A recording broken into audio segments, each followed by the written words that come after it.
पंजाब में राहुल गांधी भारत जोड़ो यात्रा निकालकर पार्टी में पड़ी हुई दरार को खत्म कर रहे हैं और 2024 के लिए नए सिरे से रणनीति बना रहे हैं। तो दूसरी तरफ पार्टी के दिग्गज मझधार में फंसी कांग्रेस की नैया को डूबने में और मेहनत कर रहे हैं। चल रहे हैं हम, सुन रहे हैं हम। नफरत के बाजार में मोहब्बत की दुकान खोल रहा हूं।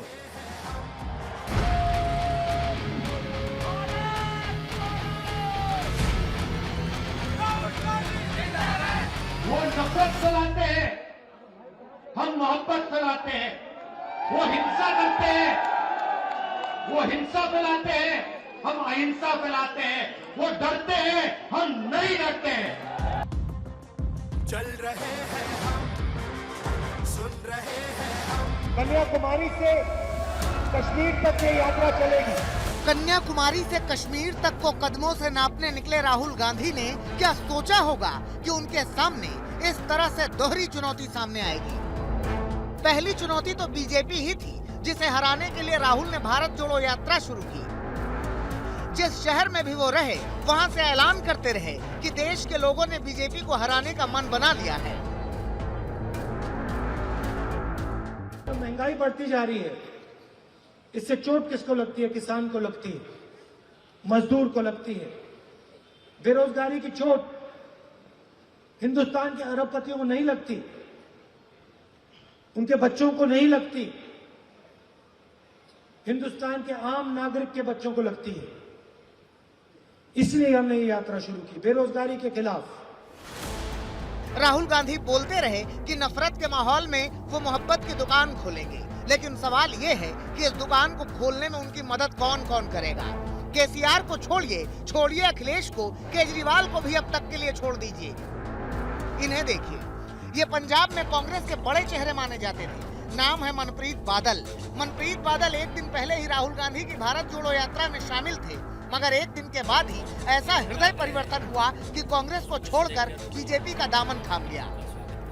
कहते हैं कांग्रेस में घुटन थी, कांग्रेस को उसके मालिक चलाना ही नहीं चाहते, पूरी पार्टी को कर्मचारियों के भरोसे छोड़ दिया गया है। पिछले 8-9 महीने से ये मंथन चल रहा था अपने दिलो दिमाग में और अपने इलाके के लोगों से, और जो लोग मेरा साथ और जो मेरे से प्यार करते हैं, कि कांग्रेस पार्टी में एक घुटन थी। कांग्रेस पार्टी की लीडरशिप जो है, हमें ये लगा, गलत हो सकते हैं, कि उनको पार्टी चलाने में इतनी दिलचस्पी नहीं है। आगे उन्होंने एक कुछ जैसे ये तो है तो लफ्ज़ सख्त, पर आगे मुलाजम रखे हुए हैं जो मुलाजम चला रहे हैं, मालिक को खुद इसमें दिलचस्पी नहीं है। इतना ही नहीं, आगे सुनिए, कह रहे हैं कि कांग्रेस दिशाहीन है, कोई मकसद ही नहीं है।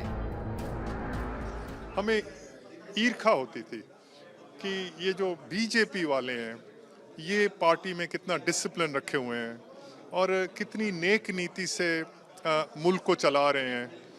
तो क्यों ना, अगर राजनीति करनी है तो धड़ों की राजनीति थोड़ी करनी है।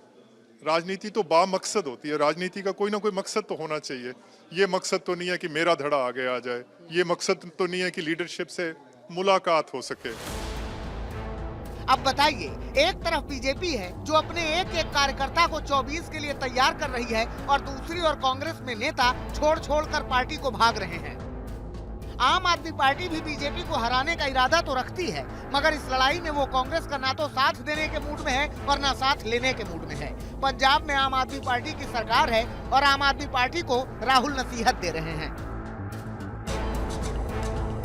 हर प्रदेश की भाषा होती है, जीने का तरीका होता है, और पंजाब को पंजाब से ही चलाना जाया चाहिए। पंजाब को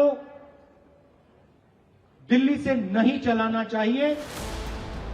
इसका जवाब भगवंत मान ने ट्वीट कर राहुल गांधी को जुबान बंद रखने की सलाह के साथ दे दिया। कैप्टन अमरिंदर सिंह को बेइज्जत कर हटाने का मुद्दा भी उठा दिया। ऐसे में सवाल ये है कि जब मुकाबला बीजेपी से है, तो कांग्रेस आम आदमी पार्टी की सियासी लड़ाई 2024 में क्या गुल खिलाएगी? क्या दिल्ली और पंजाब में इसका फायदा बीजेपी को नहीं होगा? दिल्ली से अक्षय डोंगरे के साथ आज तक ब्यूरो।